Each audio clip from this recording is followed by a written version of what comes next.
আশা করি তোমরা আগের দিনের অংশটুকু পড়েছো, যেটা আমরা মাইক্রোমলিকিউলস নিয়ে পড়েছিলাম।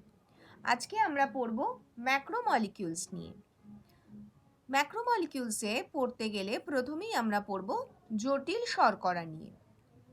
দুটো সরল শর্করা তারা পরস্পর গ্লাইকোসাইডিক বন্ড দ্বারা যুক্ত হয়ে তৈরি করে জটিল শর্করা।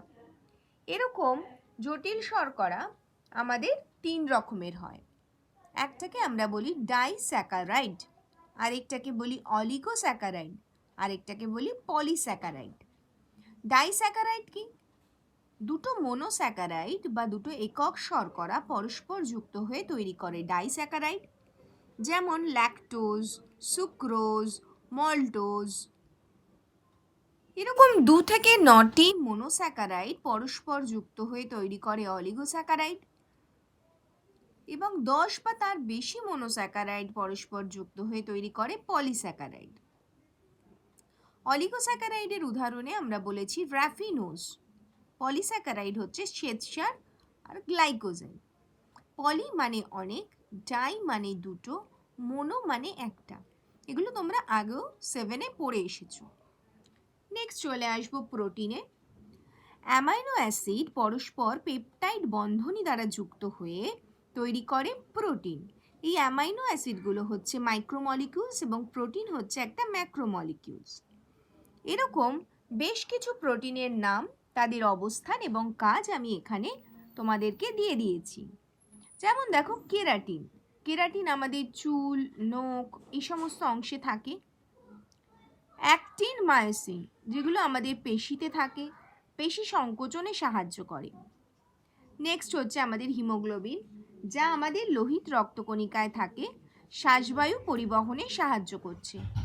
নেক্সট হচ্ছে গ্লোবিউলিন, ফাইব্রিনোজেন, যা রক্তের প্লাজমায় থাকে এবং কাটা জায়গায় রক্ত পড়া বন্ধ করতে সাহায্য করে। এবার চলে আসি আমাদের প্রোটিনের উৎসগুলো কি কি। প্রোটিনের উৎস আমরা ক্লাস 7-এ পড়েছি। উদ্ভিজ উৎস, প্রাণীজ উৎস, 2 রকমের উৎস হয়।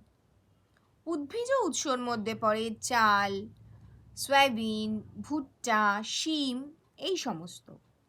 প্রাণীজ উৎসর মধ্যে আমাদের পড়ে ছানা, পনির, মাছ, কাঁকড়া, ডিম, দুধ ইত্যাদি।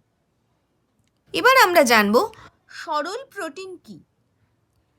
সরল প্রোটিন হচ্ছে একটি অ্যামাইনো অ্যাসিড থাকে সরল প্রোটিনে, যেমন অ্যালবুমিন, গ্লোবিউলিন, এগুলোকে আমরা সরল প্রোটিন বলি। নেক্সট হচ্ছে সংযুক্ত প্রোটিন। যখন একটা প্রোটিনের সাথে আরেকটা অপ্রোটিন অংশ যুক্ত থাকে তাদেরকে আমরা সংযুক্ত প্রোটিন বলি। যেমন দেখো হিমোগ্লোবিন, এটা একটা প্রোটিন কিন্তু এটা সংযুক্ত প্রোটিন। হিমোগ্লোবিনকে ভাঙলে তুমি হিম আর গ্লোবিন দুটো অংশ পাবে। হিম হচ্ছে লৌহ গঠিত অংশ আর গ্লোবিন হচ্ছে প্রোটিন অংশ, দুজনে মিলে তৈরি করেছে হিমোগ্লোবিন। নেক্সট হচ্ছে লব্ধ প্রোটিন। প্রোটিন যখন পরিপাক হয়, পরিপাক হয়ে প্রোটিনজাত উপাদান তৈরি হয়, যেমন ধরো মেটাপ্রোটিন বা প্রোটিওজ, এদেরকে আমরা বলি লব্ধ প্রোটিন। এবার চলে আসি লিপিডে। অ্যাসিড এবং অ্যালকোহল পরস্পর যুক্ত হয়ে তৈরি করে এস্টার। যেমন দেখো ফ্যাটি অ্যাসিডের সাথে অ্যালকোহল যুক্ত হয়ে, যেমন গ্লিসারল এখানে যুক্ত হয় ফ্যাটি অ্যাসিডের সাথে, যেটা একটি অ্যালকোহল, তৈরি করে লিপিড। এই লিপিড হচ্ছে কিন্তু একটা এস্টার। লিপিডের উৎস পড়তে গেলে আমরা একইভাবে উদ্ভিজ উৎস এবং প্রাণীজ উৎস দুটোই পড়ব। উদ্ভিজ উৎসের মধ্যে পড়ে নারকেল, বাদাম, কাঁঠাল, এগুলো হচ্ছে সমস্ত লিপিডের উদ্ভিজ উৎস। প্রাণীজ উৎসের মধ্যে পড়ে মাছের তেল, মাখন, ঘি, এগুলো হচ্ছে লিপিডের প্রাণীজ উৎস। ঠিক আছে, এবার চলে আসি যে লিপিড। এই লিপিড আমরা দেখব সরল লিপিড, যৌগিক লিপিড এবং লব্ধ লিপিড। সরল লিপিড হচ্ছে ফ্যাটি অ্যাসিড যদি অ্যালকোহলের সাথে যুক্ত হয় তৈরি করে সরল লিপিড। ঠিক আছে, কিন্তু এই লিপিডের সাথে যদি শর্করা, প্রোটিন, ফসফেট, নাইট্রোজেন বেস, এরা কেউ যুক্ত থাকে তৈরি করে যৌগিক লিপিড। লব্ধ লিপিড কি? সরল লিপিড বা যৌগিক লিপিড ভেঙে তৈরি হয় লব্ধ লিপিড। হলো, এই গেল আমাদের লিপিড। এবার চলে আসি নিউক্লিক অ্যাসিড।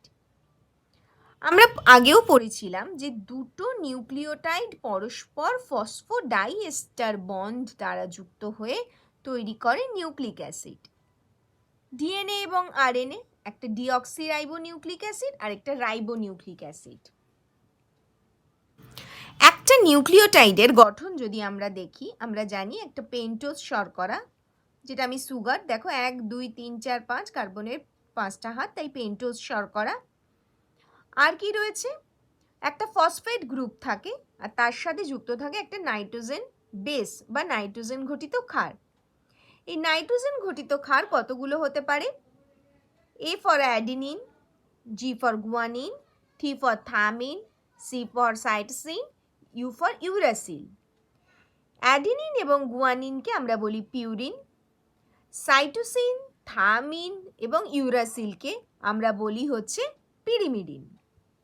এবার এই ডিএনএ এবং আরএনএ পরস্পরের যদি আমরা গঠনটা দেখি তাহলে দেখব যে ডিএনএর ক্ষেত্রে একটা সুগার থাকছে, এই যে পেন্টোজ সুগার বা পেন্টোজ শর্করা, সেটা হচ্ছে ডিঅক্সিরাইবোজ শর্করা থাকে। আরএনএর ক্ষেত্রে এই শর্করাটা হয় রাইবোজ শর্করা। ফসফেট গ্রুপ যুক্ত থাকে, আরএনএর ক্ষেত্রেও ফসফেট গ্রুপ যুক্ত আছে। এর ক্ষেত্রে যে নাইট্রোজেন বেসগুলো থাকে সেটা হবে অ্যাডিনিন, গুয়ানিন, সাইটোসিন এবং থামিন।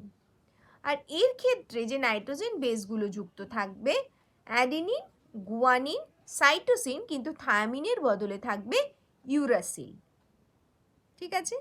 এই ডিএনএ হচ্ছে আমাদের ডিএনএর যে অংশগুলো আমরা দেখব, যে কার্যকরী অংশ যেগুলোর মধ্যে থেকে কি হবে না, আমরা দেখব এই ডিএনএর মধ্যেই থাকে আমাদের জিন, যা আমাদের বংশগত বৈশিষ্ট্যকে এক জেনারেশন থেকে আরেক জেনারেশনে বা এক জনু থেকে আরেক জনুতে নিয়ে যেতে, পিতামাতার বৈশিষ্ট্যকে সন্তান সন্ততিতে বহন করতে সাহায্য করছে। তাকেই আমরা বলছি জিন, যে কার্যকর অংশ ডিএনএর মধ্যে থাকে। আর এই আরএনএ কিন্তু বিভিন্ন রকমের হয়, এইটুকু শুধু জেনে রাখো, পরবর্তীকালে আমরা পরের অংশ পড়ব কি কি হয়। এমআরএনএ, যাকে আমরা বলি messenger RNA, tRNA transfer RNA, আর আরএনএ রাইবোজোমাল আরএনএ। আরএনএ হচ্ছে আমাদের প্রোটিন সংশ্লেষে সহায়তা করে। তাহলে ডিএনএ আরএনএর পার্থক্য বললে তোমরা এখান থেকে লিখেই দিতে পারবে ডিএনএ আরএনএর পার্থক্য কি হবে। একটা সুগার দিয়ে পার্থক্য হবে, আরেকটা হবে নাইট্রোজেন বেস দিয়ে পার্থক্য, আরেকটা হবে কাজগত পার্থক্য। ঠিক আছে, এটা প্রত্যেকে লিখতে পারবে। তাছাড়াও এখানে নিউক্লিওসাইড নিউক্লিওটাইডের পার্থক্য আসতে পারে, ফ্যাটি অ্যাসিড অ্যামাইনো অ্যাসিডের পার্থক্য আসতে পারে। এরকম ধরনের প্রশ্ন কিন্তু এখান থেকে আসতে পারে। ডিএনএর পুরো নাম আসতে পারে, আরএনএর পুরো নাম আসতে পারে। সুতরাং এই অংশটা ভালো করে ছোট প্রশ্নের জন্য মূলত ভালো করে প্রত্যেকে পড়বে। যদি কোনো অসুবিধা হয় আমাকে প্রশ্ন করবে, আমি আবার সেই জায়গাটা বুঝিয়ে দেব। এর পরের দিন আমরা নেক্সট পার্টটায় চলে যাব।